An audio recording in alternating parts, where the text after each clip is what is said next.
I had a guest actually come on this podcast before Jimmy Carr. Jimmy Carr was on 2 weeks ago, and we had a great conversation about happiness and the nature of happiness. And the guest before Jimmy Carr wrote in my diary, which is a tradition we have now, where all the guests that come on write a question for the next guest. So there is a question in there for you.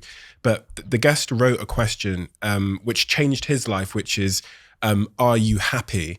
And from reading your work and understanding your position on happiness and it not being the thing to aim for, which really struck me, because I thought, I thought life was the North Star of our lives was to try and be happy. Mm-hmm. I guess my question is, I was going to ask you that question. Aim to be good and pray for happiness.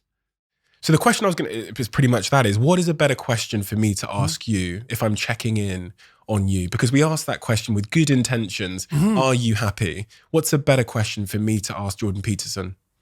How are you doing? How are you doing? How are you doing?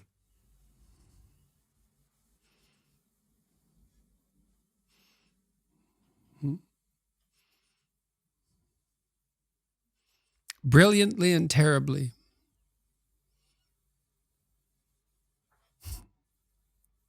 That's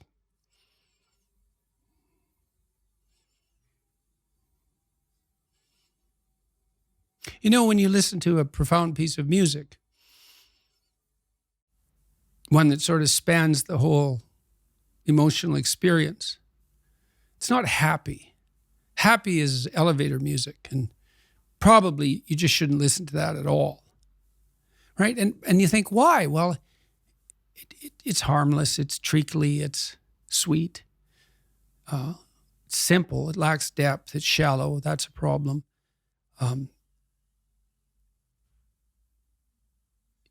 It doesn't have that deep sense of awe and horror, I would say, that is characteristic of the best of all music. You listen to some simple music, so-called. Hank Williams is a good example. The blues cowboy from the 50s who died of alcoholism when he was 27 and whose voice sounds like an 80-year-old man. Simple melody, but there's nothing simple in the song and in the voice. It's deep, it's like the blues.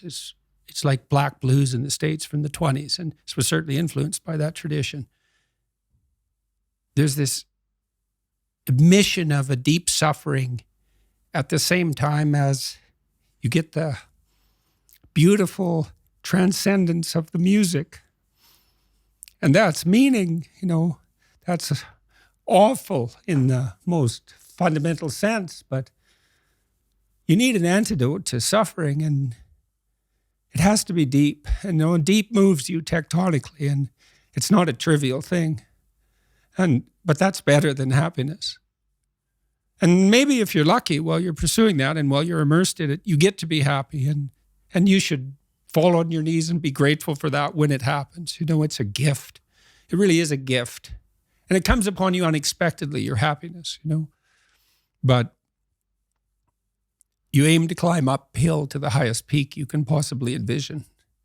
And that's better than happiness. Why did you include terribly?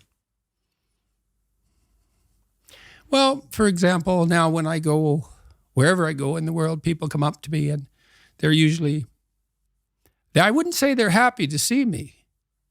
They're often in tears, and they often have a pretty rough story to relate. They were suicidal or nihilistic or homicidal or trapped, desperate, and they tell me that real fast. And then they say, I've overcome that to a large degree, and thank you for that. And you think, well, that's really something to have that happen over and over.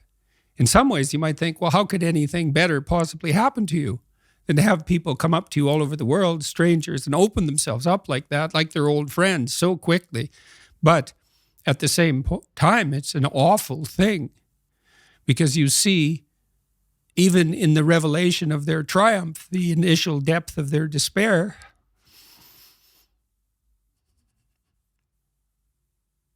So I wouldn't change that. But it's not nothing. And it's certainly not just happiness. It's better than happiness, but it's almost unbearable.